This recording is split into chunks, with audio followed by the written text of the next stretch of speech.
Hello, everyone. Here we are for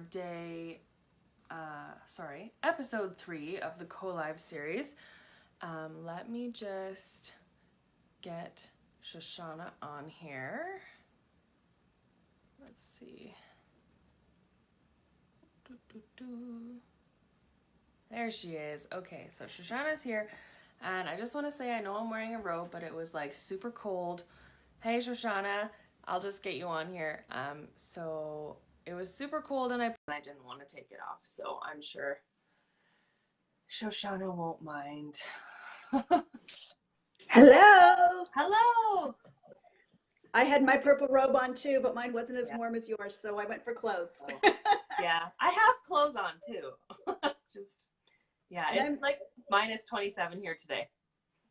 It's -6 here.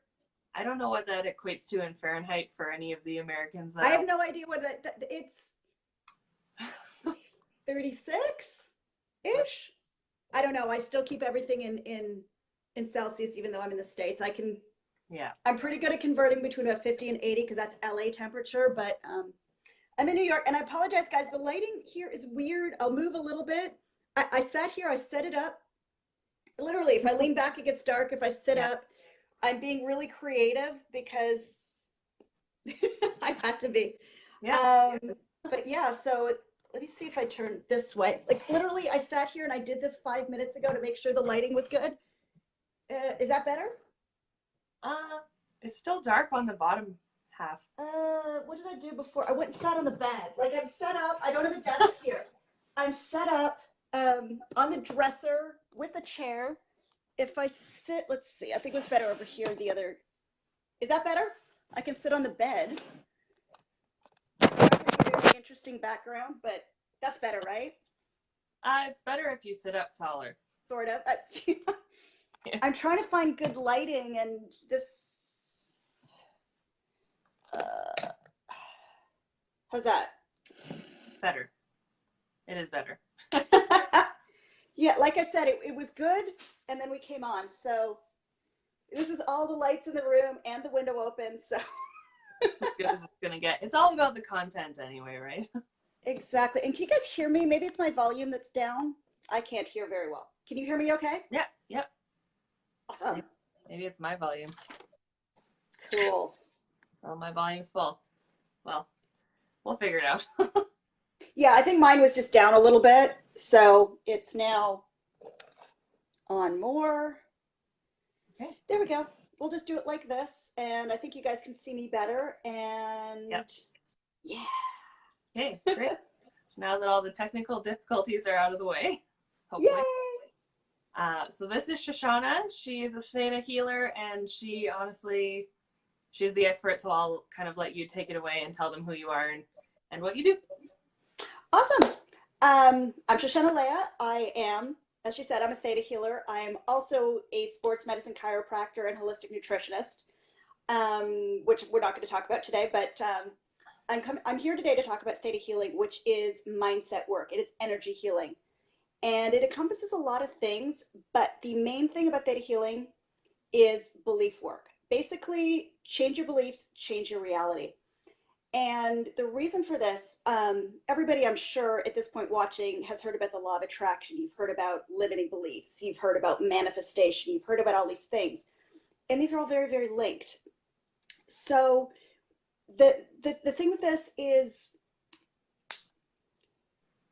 the way the law of attraction works, it's not as simple as they try to say in the it is, but it isn't.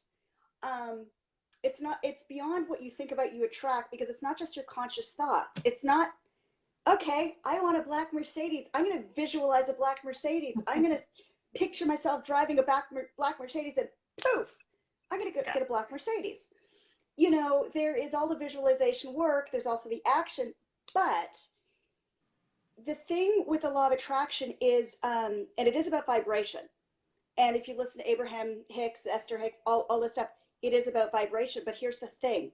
It's the vibration of your subconscious thoughts, not your conscious thoughts. Your subconscious thoughts are 85% to 90% of what you're thinking. You're not even aware of it. You're thinking, I want a new car. Black Mercedes is awesome. I deserve a new car. I've worked really hard. I'm going to go get myself a new car. And, when you start to, that's the conscious thought. The subconscious thoughts might be saying, you don't deserve a nice car. Your parents never drove a nice car, so why should you? People in our family don't have nice cars. Any kind of, these are limiting beliefs. And because these are so much stronger, it's kind of like a teenage boy arm wrestling a 5-year-old girl. She can't win. He's so much stronger. Right. Okay. So, and to go into, I have to use a whole different example, but to explain how limiting beliefs begin, the very easiest way to explain that, is to talk about relationships. Imagine a young girl with her first boyfriend. She's in love. They're happy. And then he dumps her and breaks her heart. You know what happens. We've all been there. Let's say this is your first relationship. Well, maybe the girl creates, let me back up for a second. The purpose of your subconscious mind is to protect you. Okay. So whenever anything happens that is dangerous or painful or scary, your subconscious mind creates a belief around it so that you don't have to go through that again. Okay. So in the example of the young girl whose heart's broken, she may create a belief that love hurts or love is pain. So a few months later, when she's healed from this and she wants to date again and she wants to find someone else, well, she might find, a really nice guy. She might meet Prince Charming. She might meet, constant princes. But if her subconscious mind, every time he's saying something sweet to her, she's saying love hurts, love is pain, subconsciously, she's going to sabotage that relationship. She won't know why. She won't know what she's doing. She might know she's doing it. She might not. But she's so afraid of getting hurt. And yes, and guys do this too. But you're so afraid because she doesn't want to go through this again. And the only way to move past that is to clear that belief. So when she can clear love is pain and replace it with love is pleasure, love is warm, love is wonderful, this is when she attracts the good man who is good for her, that she's ready for. And this is the magic of theta healing, because we are able to replace limiting beliefs with empowering beliefs. And it's practically that fast. So and how does that work? How does that work? It works because we're able to get to the root of the problem, kind of like pulling up a weed. So you might know you've got dandelions all over your lawn, and you know that you can't just pick off the bud. You know you got to pull that out. But if you break off the top, well, it looks like it's gone. You're not going to see it for a while, but unless you get to the root, it's going to come back. So theta healing works. It's very, very simple. And the reason it's called theta healing is because we use a theta state, the theta brainwave, which you guys may have heard of, because this is where change happens. This is the brainwave you're in when you're waking up, when you're falling asleep, when you're in a dream state. Like if you've ever had a prophetic dream, either a dream that you something happens and you wake up and it happens just like that, or you go to bed and you want it with a challenge and you get the answer in the dream. That's theta. Okay, so the way it works is, let's say, for example, because we're going to do this a little bit, Rachel comes to me and says, I have money blocks. I say, okay, well, tell me what's going on. And she'll tell me whatever, she'll tell me the story. I'm not going to get into this now. She'll tell me what's been going on, and I'll ask her a few questions. Then I will ask her permission to do a reading, and I will tap into a theta state and I will read her. Energetically, call it psychically, call it whatever you want. It's an energetic reading. I will tap into her and see what are the energies from her body? What are her beliefs? What things are coming up? What is her body telling me? And then from there, we muscle test for beliefs. And you guys are going to get a demonstration of this a little bit. Everything is yes or no, because your body knows truth. Your body, even if your conscious mind doesn't know, your subconscious mind knows. And then once we find that belief, let's say, for example, her belief is, we won't find it right away. We'll have to dig for it. But once, let's say her belief is women can't make a lot of money. Okay. So then we go and we see where this originated from. perhaps her grandmother had something, an incident in her childhood, and grandmother had this belief, which passed to her mother, which passed to her. So once we find the origin of this, we clear it, and then we download her with more empowering beliefs, and everything shifts. It's really powerful to see, and I'll tell you guys some stories about it either before or after. Some of the things that have happened at some of the sessions, like it's just magical, and it is so much fun to be on both ends of this. It works. I mean, money beliefs are really fun to do. It works on physical pain because everything happens in the physical and energetic before it happens, or in the energetic and spiritual before it happens in the physical. Like one thing we're taught in chiropractic college is that pain is the last thing to happen. If you've got a blockage in your spine and the nerves are being impinged, it's not going to be pain right away. You might have slight dysfunction. You might have, I don't know, a little digestive upset. You might have, depending on which nerve it is. Pain won't happen right away. It'll be squeeze, squeeze, squeeze, squeeze, squeeze, squeeze, squeeze if you don't take the pressure off. So it's kind of the same thing. Mm-hmm. Yeah. Awesome. Exciting. Yeah. So this whole change your reality by changing your beliefs. Can you kind of talk about that a little bit? Like, in what ways can we like change our reality by changing our beliefs? Okay, well, let me start with the most profound thing that I get to do, especially because I know this is going to be mostly women, and this is something I'm very passionate about, is I do a lot of work with survivors of rape and molestation, because this is something that overshadows your entire life. And when people come to me, it doesn't matter what they come to me for. If this is something you've experienced, this has to be the first thing that is cleared, because whether you realize it or not, it overshadows everything.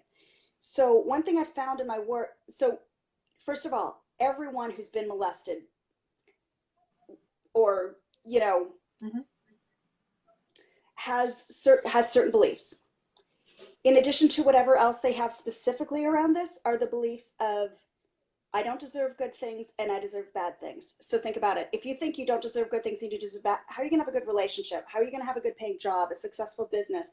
Because these are the beliefs that, these are such deep-seated beliefs that you have. Sometimes it's like, I deserve this. It's my fault, mm-hmm. Which draws more in. And again, it brings this. Plus, I don't know how to love myself. I don't know what love is. I don't know what love feels like. All these things. So when we do this, and the process is slightly different for everybody, but this is something I'm able to clear in an hour. Now, I'm not going to tell you that your whole life is changed. I can't clear up all parts of your life, but when this shifts, it opens up everything. Because the way it works is, obviously we clear all of these beliefs. We go back into the trauma or traumas, but usually we only need to go into the first one. And while it may be painful, it's only painful for about 30 seconds while we dig in and find the bottom belief. But not only do we clear this belief and replace it with the more empowering ones, we clear the shock and trauma. We separate the energies, because you've taken on that person's energy or those people's energy, because I know very, very often it's not an isolated event. They're multiple events.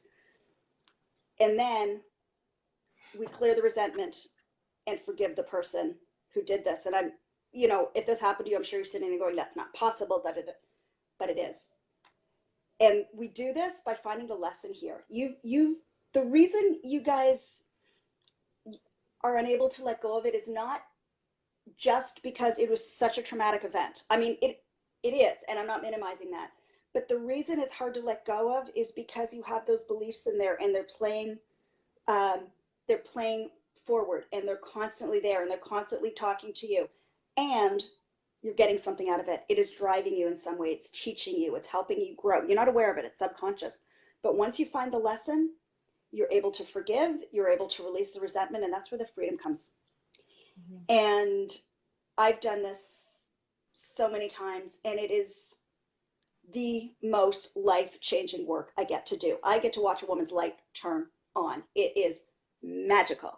Now there are all sorts of other things I do that are life-changing, but this is the biggest one because it just shifts. It just makes such a massive difference because once this is gone, it's like that cloud is gone, that veil is gone.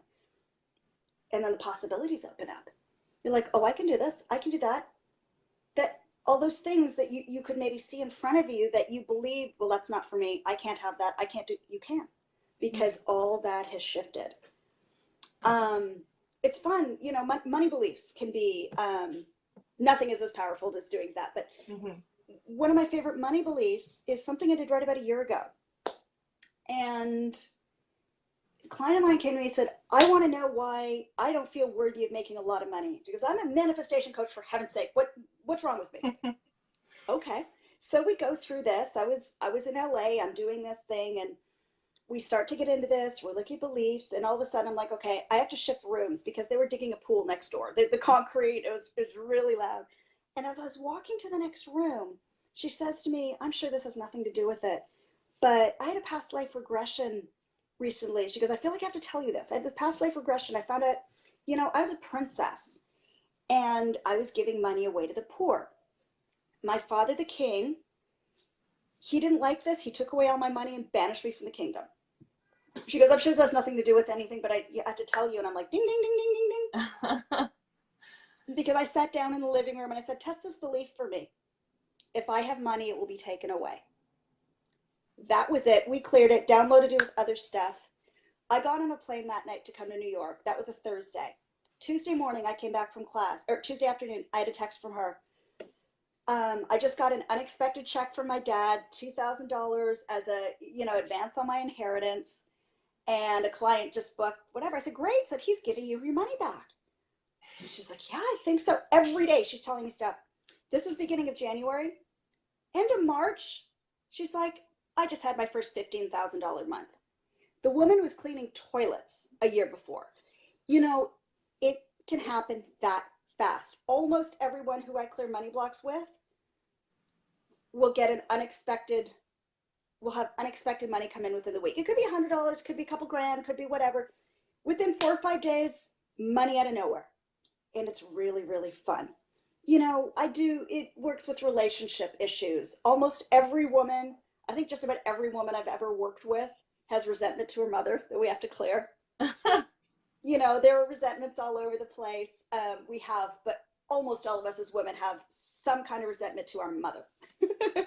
And resentment work is the most powerful work we can do because it keeps you in this tight energy. And when you release that, it's absolutely free. So, would you say that a lot of our like deep-rooted beliefs are hereditary, or like? Oh yeah. I don't know if hereditary is the right word. I'm genetic. Like, running back to that past life thing that you said, like we carry them with us. Mm-hmm. Through some of them are our beliefs. Like so if we had a heart, you know, if it was you that had that traumatic first breakup or whatever it was, that love is pain belief could come from you. Or you could have carried it in your DNA from your grandmother's grandmother. We carry our ancestors' beliefs. We carry their virtues and their strengths. We also carry their beliefs. And a lot of stuff from relationships is ancestral. Then there's past lives, which is, you know, has nothing to do with our family. It's our souls that recreate or reincarnate. Certain things we learn from our parents. I mean, if your mother constantly said to you, money doesn't grow on trees, you're probably going to take that in without knowing it. So these are kind of the ways. So it's either your experiences, what your parents told you, past life experiences, or genetic. And hello and welcome to everyone who's popped on since we started. Yeah, I want to say hi to them while we have a moment. Hannah is my sister, says hi. I figured that from the name, and so Brandy and Amber are my friends and clients. And we've got Lorraine just popped on, and we have Erin here, so I want to say hi to all you ladies who are watching, and gentlemen if you're watching as well. You know, yeah, we might get a couple, you never know. I work mostly with women, but not exclusively, and you know, anything I talk about is like, if I talk about the women that this, the women that it applies to men too. All these processes applied to men. I've had men come to me for sexual trauma and whatever too, it's the same thing. Mm-hmm. You know, we all have similar traumas. Men don't have the same issues with having resentment to their mothers. They have other issues. But it's all, you know, it's all the same work. It's all, we all create beliefs based on what happened to us. Mm-hmm. So. Well, and we can just get them from anywhere. Ourselves or Exactly. our friends or past lives or just. Yeah. So, you know, everything that we, and this is why transformation work is an ongoing process. Yeah, you can clear your big stuff. I mean, if I clear rape trauma from you, that's going to be gone forever. That's never going to come back. And that's going to be the biggest thing you ever do. But your life is going to go on, and everything that happens to you will be something. I mean, life happens. So when you clear something like the sexual trauma thing, so when you clear that, that is gone forever. And like, even if you were reflecting on it and you chose to, like, you know, when you believe you've let something go and then you go back to it years later and you get all upset about it again and you obsess over it again, then I know where you're going. You haven't fully let it go, right? But right. if you clear something like that sexual trauma and then you go back and you think about it later, it's not going to have the same like negative effect on you that it was having before. Exactly. I'm glad you brought that up. So this is kind of how it works. So think about, and I know I gave you this example when we talked the other day, but think about, because I know everybody on this call can do this. Think about the last time you stubbed your toe, whether you were making your bed, stubbed it on the coffee table. Do you remember that excruciating pain? How badly that hurt and how you couldn't think of anything else for 20 minutes and you're just so...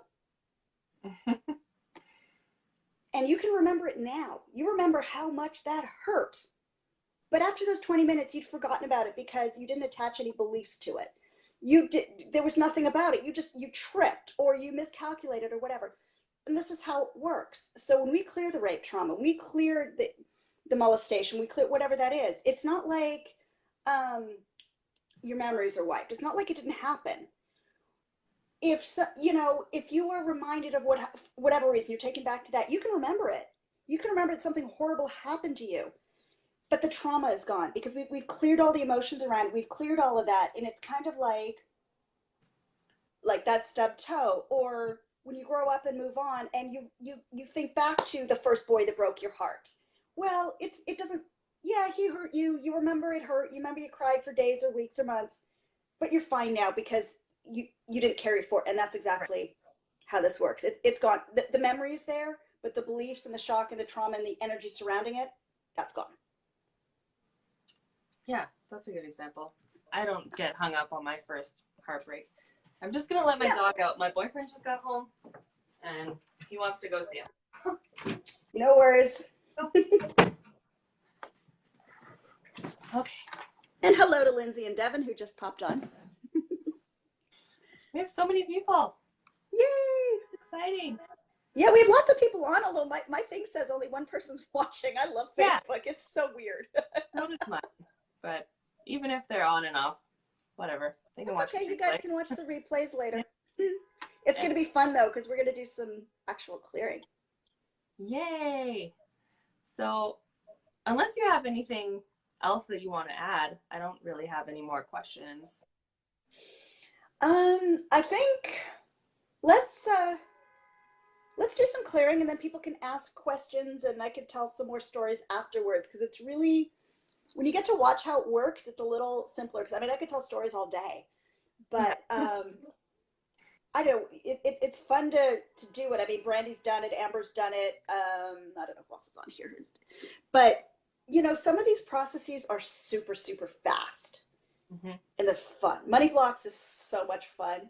Some of the stories, some of the things like that. That's one of my favorite stories to tell. The one about the princess. But there have been so many other ones. I think I've had that belief come up in all sorts of different ways, but it's always been a different way that it came up. She's the only one who was a princess whose dad took her money away and banished from the kingdom. Yeah. Everybody has different stuff. That would mess with you. What's that? I said that would mess with you. She's doing so amazingly well now. Like, her business exploded. It's so fun to watch. Yeah, that's amazing. I hope, we can do the same thing.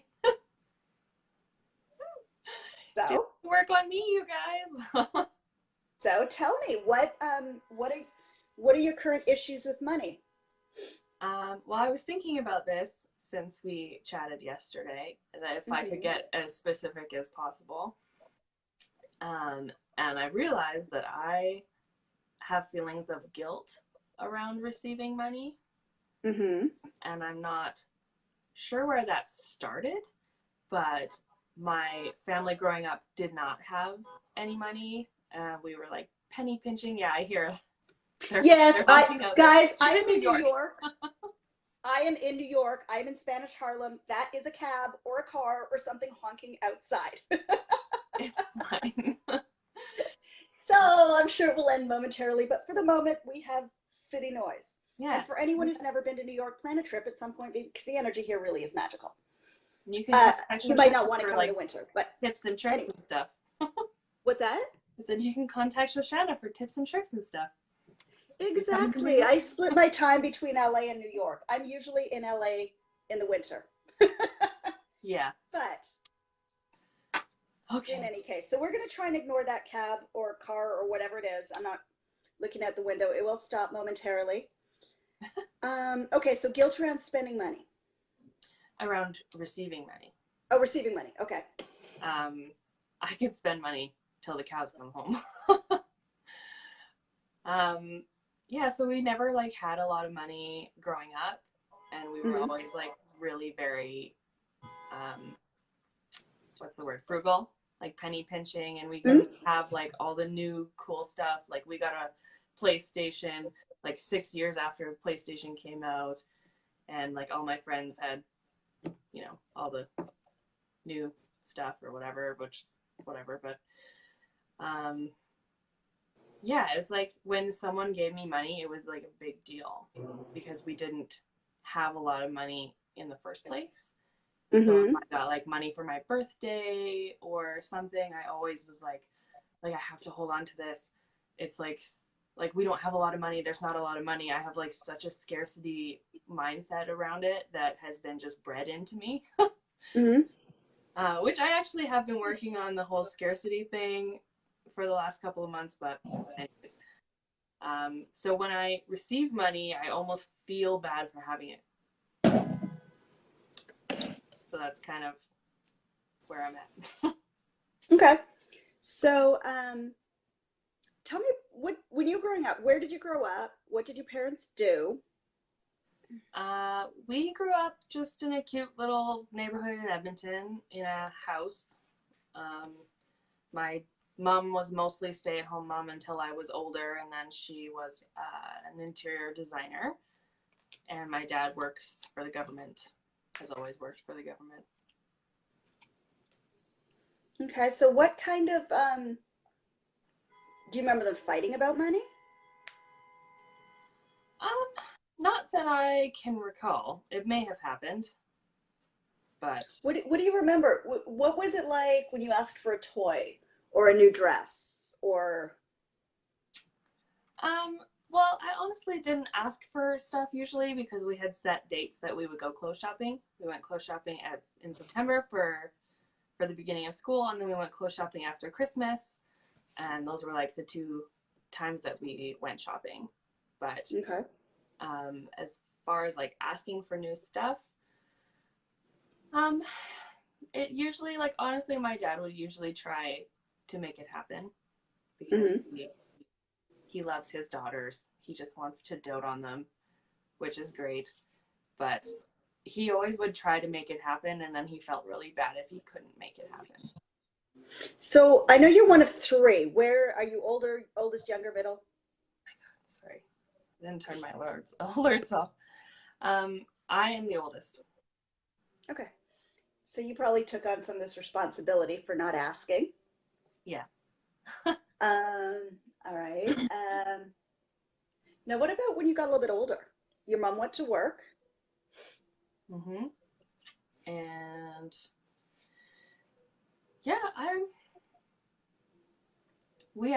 things changed when I was a teenager because my dad had been promoted like fairly high up and he was making a lot more money. And then my mom went back to work and we moved to Riverbend, which is like the wealthier, it's a wealthier neighborhood in Okay. Edmonton. And like we still didn't have a ton of spending money as kids, but we lived in an area where everybody's parents were like VPs or executives, and they all had like the first iPhones and whatever. I was in high school when the iPhone 1 came out. But anyways,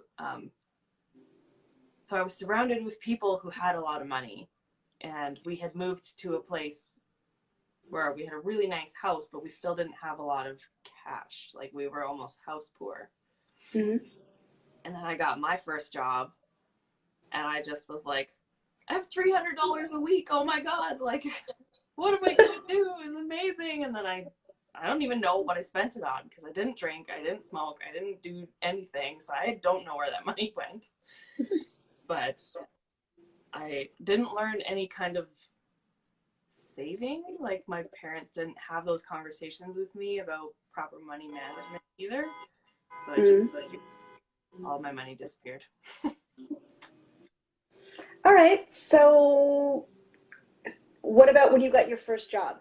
You graduated high school, graduated university, got your first real job.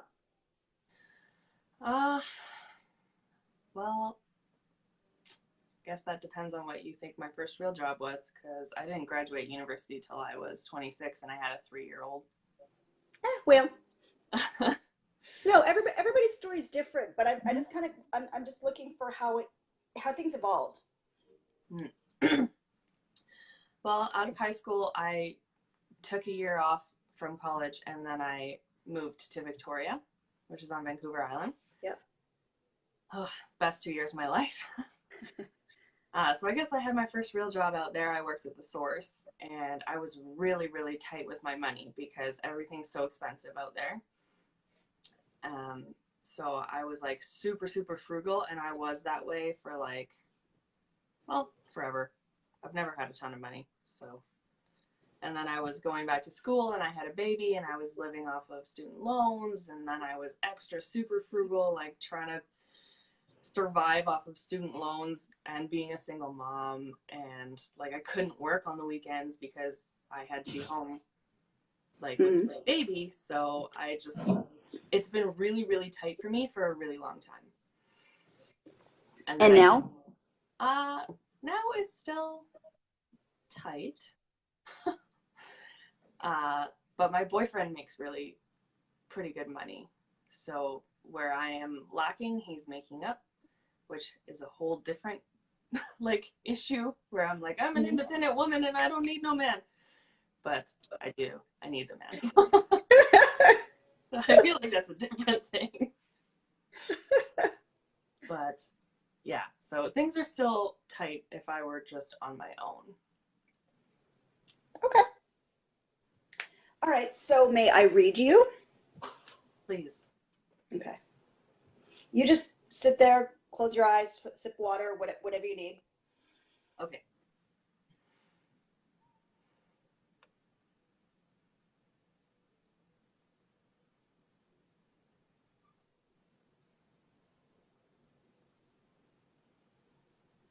I'm getting a lot of fear.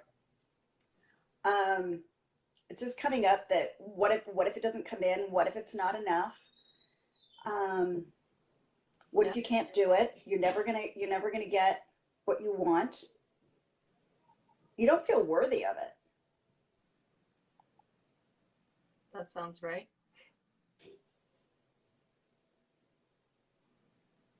It's like you're always chasing after money.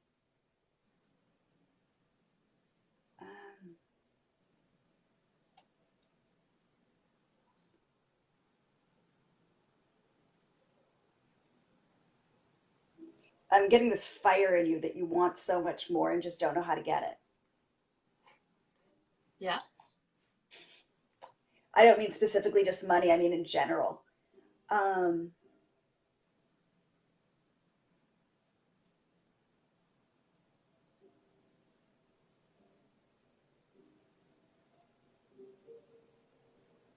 Yeah, there's something coming up about not being able to receive, not being allowed to, not being worthy of it. You definitely have some issues with receiving.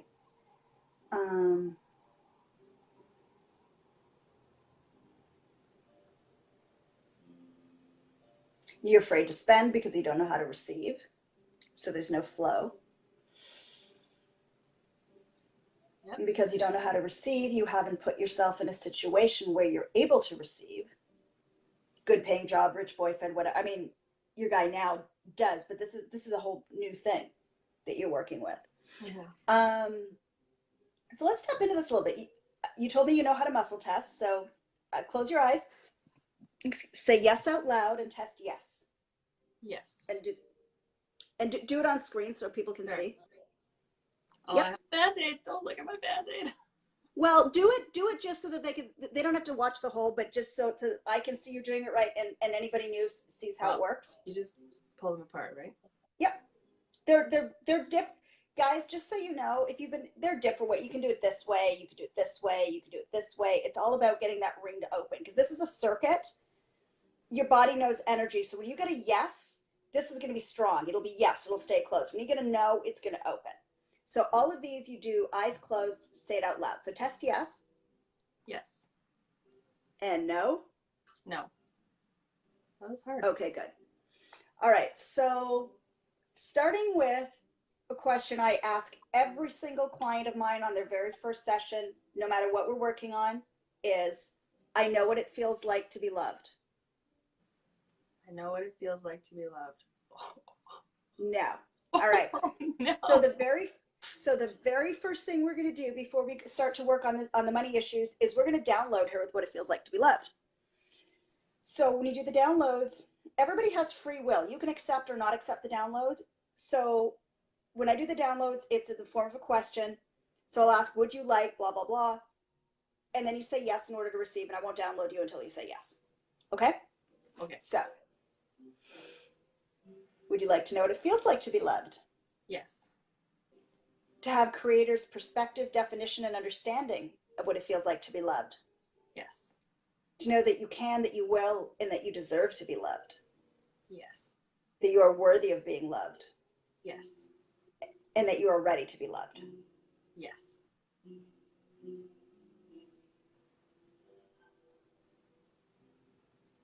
All right, we're going to test again. Every time we stop testing and do something else, we come back and test again to make sure it doesn't shift. So close your eyes and test yes. And no. Oh, always say it out loud. Sorry. Yes. And no. I know what it feels like to be loved. I know what it feels like to be loved. Awesome. Oh my God. Okay, guys, so that, I mean, we're going to go on from there, but this is how fast this works. Normally there's something to clear first. There was nothing to clear here. She just didn't know what it felt like to be loved. Well, if she doesn't know what it feels like to be loved, she probably doesn't know what it feels like. If she doesn't know what it feels like to be loved, she doesn't know how to accept love. If she doesn't know how to accept love, how can she accept anything else? So this is why we start here. This is the magic, you guys. This is the magic. All right, let's say, so let's look at some money. Now, just also so you guys know, money beliefs and money blocks are often not even about money. Hers is probably just about receiving. But we're going to look at it. We're going to see how she feels about money. So say, I love money. I love money. Is that a yes? I think so. I love money. I hate money. I hate money. Oh, nope. No. Money loves me. Money loves me. Nope. No. Money runs from me. Money runs from me. Nope. Good. I respect money. I respect money. Nope. I understand money. I understand money. Nope. I am allowed to receive. I am allowed to receive. Oh. Nah. We knew that was coming. I knew that was coming. You probably knew that was coming. I'm allowed to receive.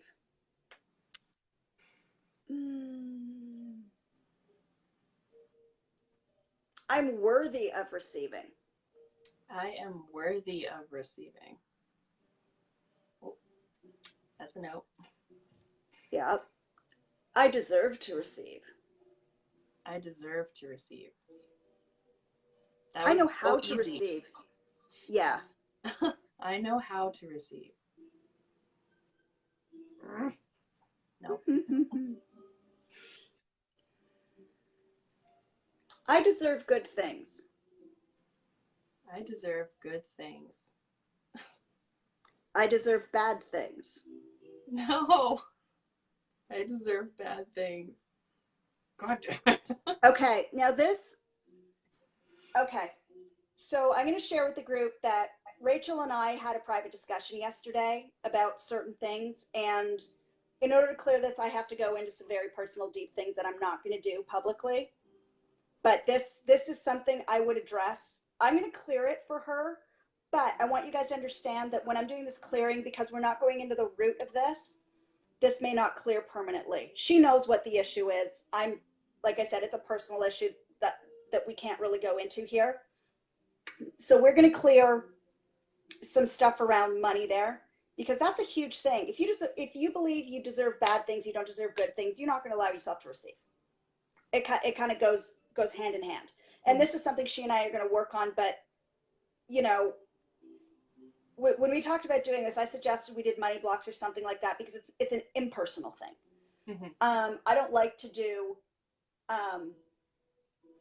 especially with somebody when it's their first time or it's a demo. I like to do simple stuff that anyone can understand, that's not going to take someone through a traumatic experience.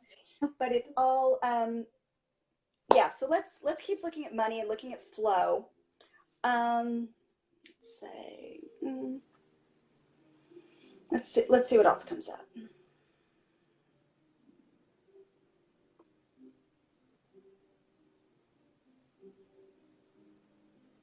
Say test yes and test no again. Excuse me. Yes. And no. I'm ready for big things. I am ready for big things. Yes. Yes. I deserve big things. I deserve big things. Yes. Yes. I can have big things. I can have big things. Oh. Try this one. I can have big things when I release my blocks. I can have big things when I release my blocks. Yes. Yeah. All right. So this is because you know what you're holding on to, you know where it came from, and you know that that's got to clear before next step. All right. So I can learn how to receive. I can learn how to receive. Yes. I can learn how to receive money. I can learn how to receive money. Yes. I can have flow in my life. I can have flow in my life. Yes. Yes. I live in an abundant universe. I live in an abundant universe. Yes, I do. I deserve some of this abundance. I deserve some of this abundance. Yes. Yay. All right. So let's see.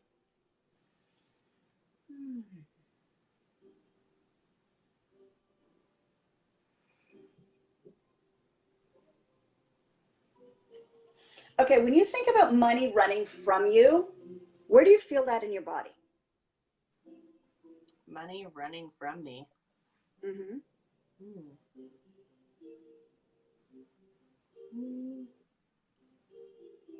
Maybe in my stomach. Okay, so keep your eyes closed, put your hand over your stomach, and just feel into that. Tell me what comes up and when you first remembered feeling this.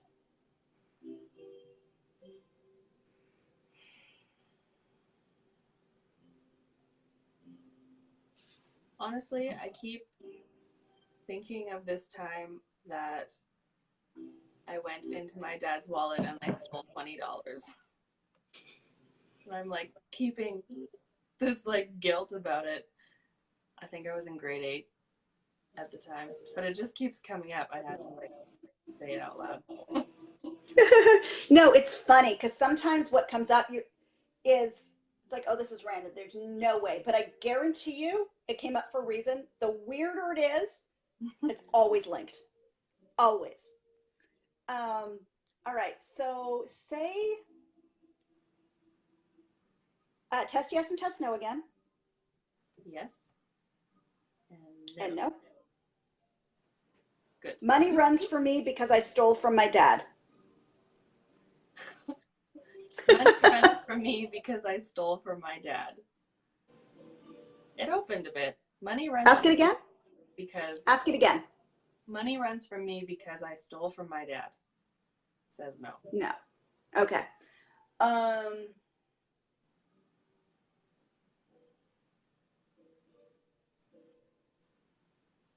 Money runs from me because I run after it. Money runs from me because I run after it. Oh. Mm-hmm. That's a yes. Yeah, and if you guys see, I don't know if you saw what I posted in my group yesterday that I reposted from somebody else about the desperation for, it's like being desperate isn't an action, something about that. So it's all about shifting that. So I wanted to find something that we could clear because we know it goes beyond what we can do here, but I just want to show how this works. So would you like me to clear that from you and Sure. download you something better? All Yeah. right.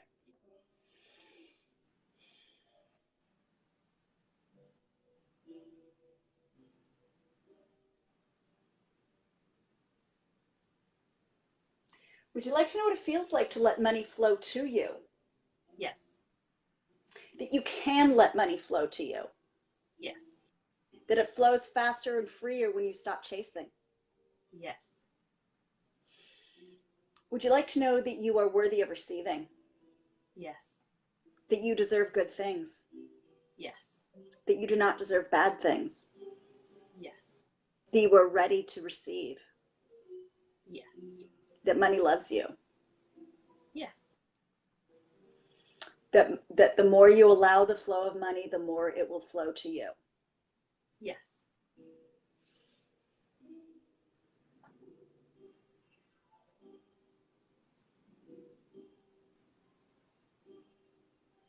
Okay, test yes and test no. Yes. And no. Awesome. So let's test that one again. Money runs for me because I run after it. Money runs for me because I run after it. Oh, that's a no. Say the money flows to me because I allow it to flow. Money flows to me because I allow it to flow. Oh. Awesome. I deserve good things. I deserve good things. Yay! Awesome. Yeah, so that has shifted for now. That has shifted because you downloaded it, you took it in. We're still gonna have to clear that other stuff so it's a permanent thing, but it's here. And the reason this stuff is so powerful is it's not just okay, blah blah blah blah. When you believe that, you do things differently. Right. So remember what I was talking about before, at least I think I can't remember if I talked about it before. I was thinking about talking about it, but oh, that's the one thing I didn't mention. We're talking about law of attraction. It's not just think and focus your thoughts. There has to be an action step. Like if you want that black Mercedes and you do the work and you believe you're worthy of it, well, you've got to go inquire about a black Mercedes. Go test drive it. Go see it. I mean, you can sit on the couch all day long trying to manifest $1 million and you can visualize the winning numbers and they pick your numbers and you can see those balls coming in. But if you don't get off the couch and go buy that ticket, your numbers might win, but you're not going to get it. So it's all about the action. And when you shift, and this is why this is so powerful, it's shift your belief, shift your reality. It's because when your beliefs are different, your actions are different. Mm-hmm. And I know one thing I was talking about with you yesterday was I think most people on this call are businesswomen or, either aspiring businesswomen or are businesswomen. And which means you're probably in a whole bunch of groups and you follow mindset coaches and business coaches and this and that and blah, blah, blah. Well, what do you see? Mindset coach, you got to think this and you got to think that and you got to shift this and you got to clear that and blah, blah, blah. The business coaches it's not all about mindset. You've got to do that. So I want to take a minute and just address something as somebody who has been in business for quite a while and whose business really is mindset. There are three things. In order to have a successful business, there are three things, and you've got to have all three of these. First of all, you have to have a marketable product or service. Okay, you can you can make the best cupcakes in your town, or you can do tarot card reading, or you can be a doctor or a lawyer, or you can make widgets that everybody needs. You could join an MLM. All these are businesses. You know, the first step to having a business is having a product or service that people want. That's critical. Second one is mindset. If you don't have the right mindset, you cannot succeed. So yes, mindset work is constant, ongoing, things happen, but before you can get into a business, there's certain things you got to make sure you clear. You've got to believe you can succeed. You've got to believe you deserve to make money. Because if you have blocks about, I don't deserve to be successful, or I'm afraid of success, or I can't make more than a certain amount of money, or any of this stuff, you are not going to be successful in business. You will sabotage yourself along the way. Now, the third step is that you need a certain amount of business tools or business training. And how you do all this, it can overlap. But generally, before you go into business, you're going to have an idea for your business. Okay, that's going to come up. Mindset is critical. And I highly recommend that you do at least some basic mindset training before you do the business training. You can kind of do them both at the same time. But the fact of the matter is, if you don't believe you can be successful in business or any of this kind of stuff, don't even start the mindset training, because you'll sabotage yourself. Don't waste your money. Don't waste your time. Now, you don't need to complete your mindset training before you do your business training, but get those basics, get that belief in yourself and your ability out of the way before you take on any of that, because it's the business and the mindset stuff is going to be ongoing the rest of the way. But if you don't start with the correct mindset, you're setting yourself up to fail. And I'm not telling this because because of my business. It's because this is what I've learned over time before I started doing this. It's you can do a little bit of this, then a lot of that, then come back to here. But I highly advise to get in that right frame of mind. Clear your crap around business before you start learning how to promote your business, because that will get you farther ahead. And then how you go from there is entirely up to you. There's so many different paths, but you definitely want to start getting yourself on track. So I also want to tell you guys, so you know a little bit now about what I do. My signature program is called Quantum Leap, and this is for women or men, but as I said, I work predominantly with women who really want to up level their lives, and they want to do it fast. Like you've seen how fast this goes. Excuse me, you can see videos on my business page. I've done money block clearings with a couple people in the past. I've done a video with one of my friends who I'd cleared molestation with her. So you can get snippets of that where we done with a simple thing, because we don't have the certain stuff in the way that I wasn't able to clear live for you guys. I worked through all this stuff, relationships, but the Quantum Leap program is people who are really serious about up leveling fast. Every hour we do, every session is an hour. This is a 6-week program, it's not a group program. So it is individualized and customized for every single person, because every person is different. Rachel's issues are different from Amber's, which are different from Brandy's, which are different from Kim's, from whoever else. And I want to tell you about one of my clients, because it has been so much fun working with her. We just finished her 5th session. Her first session, we worked on why she's put all this weight, she can't lose it, all her family issues, and a few other things related to that. By the next session, I'm looking at her. I usually do these in audio, but I did these. This one I did in video. The weight's been falling off. She's not snacking because we cleared the stuff. The next one, why she hates her job, why she doesn't feel she wants to go out on her own, but why she feels stuck, why she hasn't built her side business. She's good at her job, doesn't love it. Why the men don't respect her, why people don't love her, A couple days later, I get a message. I just got a huge promotion and a raise, and I'm in the fast track for another, within 6 months, management, whatever, which is awesome, because this is also going to put her in a place where a few months from now, she's going to have the financial means to focus on her business once we figure out what that is while we're stepping into it. Yeah. 3rd session, we did about women in success, fear of success, why women of her particular ethnicity can't be successful. Again, she's at the top of her business. The next one was about men, respected by men, issues with men, authority figures. The next day she met a guy.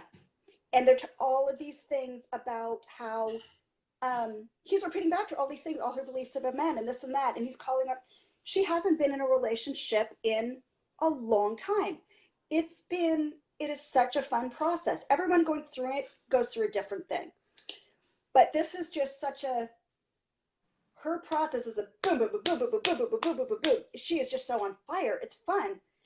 And I love to do this. I really, really love to do this. It is so much fun. So for anybody who is interested in learning more about this, I do energy assessments. It's a 20-minute process where we do kind of a mini version of what I did with Rachel a few minutes ago, where you tell me what your biggest issues are. We spend a few minutes talking about that. I'll do a reading, I'll tell you what comes up, and then we talk about the program and how I see it working for you.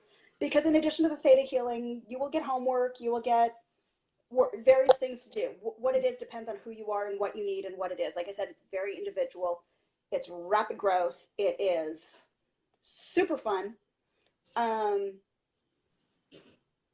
it's one of my favorite things to do, one of my favorite things to talk about. So if you have, I will drop the link to that below. If you have any questions about anything, if you are a survivor of sexual trauma and you want more information on how that works, or to book a session for that, let me know. What else? I think that's everything I wanted to cover. Can you think of anything? No. Do you have any that was questions? amazing. If anybody else has any questions, please feel free to pop them up. I know my people know how I do what I do, and your people are new to me, but I will be checking back. I do always check the messages. This I'll be in and out throughout the day because, well, life.